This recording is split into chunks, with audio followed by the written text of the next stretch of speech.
ఒక్కొక్కసారి మనము రాత్రి గనక పిండిని నానబెట్టేసి పక్కన పెడితే టెంపరేచర్ వల్ల అంటే కనుక కొంచెం హై టెంపరేచర్ ఉండటం కానివ్వండి, లేకపోతే వేరెవర్ ద రీజన్స్ ఏమైపోతుందంటే పిండి విపరీతంగా పులిసిపోతుందండి. విపరీతంగా పులవటము అంటే కనుక ఈస్ట్ చాలా ఓవర్ యాక్టివిటీ అయిందని అర్థం. అది ఆ ఫర్మెంటేషన్ ప్రాసెస్లో ఆల్కహాల్ అయిపోతే అది పుల్లగా ఉంటుంది. ఓకే, సో మనం అది తింటే మనకి తొందరగా అరగదు, because it is not digestible kind of a scenario. So ఈ సినారియో నుంచి మనము అసలు బయటపడచ్చా? కొంత అంటే నేను 100% ఉండదు, ఎందుకంటే కనుక ఈ మిగతా పదార్థాలు కొంత ఆ పులుపుని అబ్జార్బ్ చేసుకుంటాయి కాబట్టి. కానీ దాన్ని ఒక కంట్రోల్లో తెచ్చి మన ఉప్పు కారము ఓకే వాటిని కనుక మనం అడ్జస్ట్మెంట్ చేసుకుంటే ఆ పిండిని వాడచ్చు అనేటటువంటిది ఒక చిన్న సిద్ధాంతం అండి. ఈ చిన్న సిద్ధాంతానికి అసలు మనకి ఒక సపోజ్ ఇక్కడ ఫర్ ఎగ్జాంపుల్ ఇడ్లీ బ్యాటర్ ఉందండి. ఈ ఇడ్లీ బ్యాటర్ని మనము బాగా పులిసిపోతే మీరు చూస్తే ఏమైపోతుందంటే కనుక మీకు విపరీతంగా బబుల్స్ కనిపిస్తాయండి. విపరీతంగా బబుల్స్, దాని తర్వాత మీకు పుల్ల వాసన అంతా వస్తుంది. ఓకే, సో దీన్ని మనం రిపేర్ చేయాలి అంటే కనుక మనం ఏం చెయ్యాలి అనేటటువంటిది ఒక థాట్ ప్రాసెస్. జనరల్లీ విపరీతంగా పులిసిపోతే మనం ఆ పిండిని పక్కన పెట్టేసి ఇదైపోతాం. ఐడియల్లీ ఒకసారి ఫర్మెంట్ అయిపోయేసి సెట్ అయిపోయిన తర్వాత మనం ఏం చేస్తామంటే దాన్ని చిల్లర్లోకి మూవ్ చేస్తామండి. అప్పుడు ఈస్ట్ యాక్టివిటీ తగ్గుతుందండి. కానీ టెంపరేచర్ ఎక్కువ అయిపోయేసి ఓకే ఈస్ట్ బిల్డప్కి అయ్యేటటువంటి యాక్టివిటీస్లో మనము ఒక్కొక్కసారి దాన్ని సరిగ్గా చూసుకోకపోవటమో, లేకపోతే కనుక ఏదైనా అర్జెంట్ పని మీద మనం బయటికి వెళ్ళటమో ఇటువంటి యాక్టివిటీ ఉంటుంది. కాబట్టి దాని నుంచి మనము అవుట్కమ్ అయినటువంటిది పిండి పదార్థం మనం మాటిమాటికి బయట పడేస్తే కనుక చాలా ఫుడ్ ప్రోడక్ట్ వేస్ట్ అవుతుందండి. ఇది ఓన్లీ హోమ్ యూజర్స్కి అండి. I'm not actually giving an information to the commercial people. ఎందుకంటే కమర్షియల్ పీపుల్లో మీరు పబ్లిక్ ఇస్తారండి. పబ్లిక్ ఇచ్చేటప్పుడు ఒక రకమైనటువంటి కంట్రోల్ ప్రాసెస్ మన దగ్గర ఉండాలి. ఆ కంట్రోల్ ప్రాసెస్ లేకపోతే కనుక లార్జ్ బ్యాటర్ని మనము ఇది సపరేటర్ ప్రాసెస్లో చేసుకునేందుకు దానికి సిద్ధాంతం వేరు ఉంటుందండి. కానీ చిన్న బ్యాచెస్లో అయితే కనుక నేను అనుకునేది ఇది వర్కౌట్ అవుతుంది అనేటటువంటిది పాయింట్. ఇప్పుడు వాటరు, ఆల్కహాలు ఒకసారి మిక్స్ అయ్యి దాని తర్వాత మనము ఏంటంటే ఒక ఫిల్టర్డ్ ప్రాసెస్ ద్వారా మనము హెవీ వాటర్ చేసేసి ఆ వాటరు ఆల్కహాల్ని డైల్యూట్ చేస్తుంది. ఆ డైల్యూట్ చేసిన తర్వాత ఇది మనము సీవ్ గనక చేసుకుంటే అంటే కనుక జల్లెడ గనక పట్టుకుంటే ఏమైపోతుందంటే కనుక ఆ వాటర్ అంతా కిందకి వెళ్ళిపోతుందండి along with the alcohol. Okay, ఇప్పుడు ముందర దాంట్లో బ్యాటర్స్లో మీకు హెవీగా వాటర్ ఉండదండి కంటెంట్. ఒక దోసపిండిలో ఏదో కొంచెం వేస్తాం కానీ అది ఎమల్షన్ ఫ్రీ ఫ్లో కోసమే వేస్తాం కానీ నార్మల్గా వెయ్యము.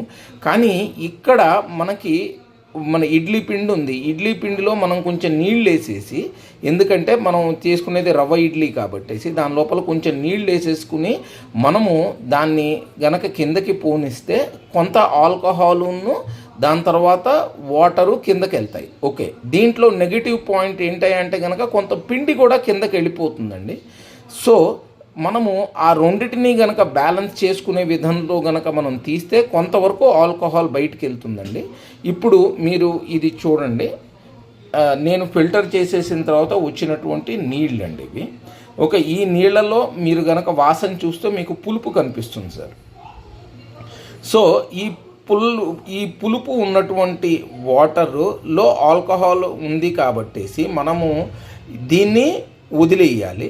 దాని తర్వాత ఈ పిండిని మనము ఏంటంటే మళ్ళీ రీడైల్యూట్ విత్ ఫ్రెష్ వాటర్ చేసేసుకునేసి మనము దాన్ని కంటిన్యూ చేయాలండి. ఓకే, ఇది నా ఉద్దేశము. దాని తర్వాత అవుట్పుట్ ఓకే ఒక దిబ్బ రొట్టె వేసుకుంటాము ఏదన్నా ఉంటే కనుక నేను ఉల్లిపాయలు, పచ్చిమిరపకాయలు ఇవన్నీ కలిపి వేస్తాను.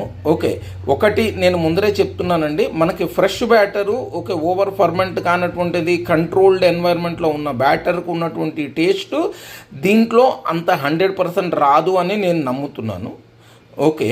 కానీ ఏంటంటే మన పదార్థంతో మనము దీన్ని ఒక దెబ్బ రొట్టె కిందో, లేకపోతే గనక ఒక పునుగులో, ఓకే, లేకపోతే మనము సెమీ ఫ్రైడ్ ఇడ్లీలు చేసేసుకుని దాన్ని ఫ్రై చేసేసుకునో, లేకపోతే గనక ఒక ఉప్మా లాంటి దాన్నో చేసుకునేందుకు ఇది పనికొస్తుందండి. అందుకని నేను చేస్తున్నాను. నేను ఫైనల్ అవుట్‌పుట్ మీకు చూపెడతాను.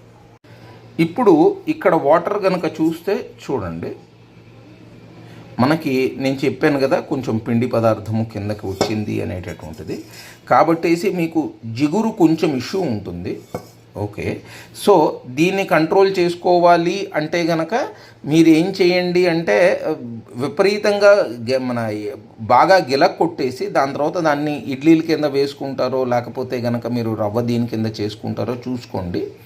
ఓకే. ఒకసారి మన స్టీమ్ చేసేసి దాన్ని మళ్ళీ క్రష్ చేసుకుని మీరు కావాలి అంటే కనుక ఇడ్లీ రవ్వతో ఉప్మా ఉంటుంది కదా, ఆ రకంగా చేసుకోవచ్చు. ఓకే. చల్లారిపోయిన ఇడ్లీలు క్రష్ చేసి ఉప్మా చేస్తారు కదా, సంథింగ్ ఆఫ్ సచ్ సార్ట్ అనమాట. నా రికమెండేషన్ ప్రకారము ఈ వాటర్ వాడద్దు అనేటటువంటిది నా పాయింట్ అండి. ఇదిగోండి, ఈ ఇడ్లీ పిండిని కొంచెం మీరు చూడండి, ఆ నీళ్ళన్నీ వెళ్ళిపోయేసి ఒక రకమైనటువంటి దీంట్లో వచ్చింది. దీన్ని మనము ప్రాపర్గా ఒకసారి ఒక కుక్కర్ గిన్నెలో తీసుకుని, ఇగోండి నేను కుక్కర్లో పెట్టాను. ఇగోండి చూడండి. ఓకే. కుక్కర్లో పెట్టి దీనిపైన మూత పెట్టేసి మనం దీన్ని స్టీమ్ చేసుకుందామండి. ఇదిగోండి, ఇది కుక్కరు. ఇప్పుడు మనం యాక్టివేట్ చేసి దీన్ని ఒక సన్నటి సెగలో పెట్టాలండి. ఎందుకంటే మనకి కొంత టైం పడుతుంది అయ్యేందుకు, పూర్తిగా ఉడకాలి కాబట్టి. ఇగోండి ఉడికినటువంటి పిండి. దీన్ని నేను రవ్వ ఉప్మా కింద చెయ్యాలి అనేటటువంటిది నా ఆలోచన. పిండి బాగానే ఉడికింది. మళ్ళీ ఇంకొకసారి మనము ఇది చేసుకుంటే కనుక మనం, ఎందుకంటే దీన్ని ఎట్లాగో మనం ఇప్పుడు ఇది చేస్తాము, కొంచెము క్రష్ చేసేసి దాన్ని మనము రవ్వ ఉప్మా కింద వాడుకోవచ్చు అన్నమాట. 100% పులుపు అయితే పోలేదు కానివ్వండి, మనకి ఒక 70% తగ్గిందండి ఆ పులుపు. ముందరది కూడా ఒకసారి నేను ట్రై చేశాను. ఓకే. సో అది ట్రై చేసేసి నాకు అది నచ్చకే నేను ఈ ఎక్స్పెరిమెంట్ చేయాల్సి వచ్చింది. But I think this particular experiment is worth అండి.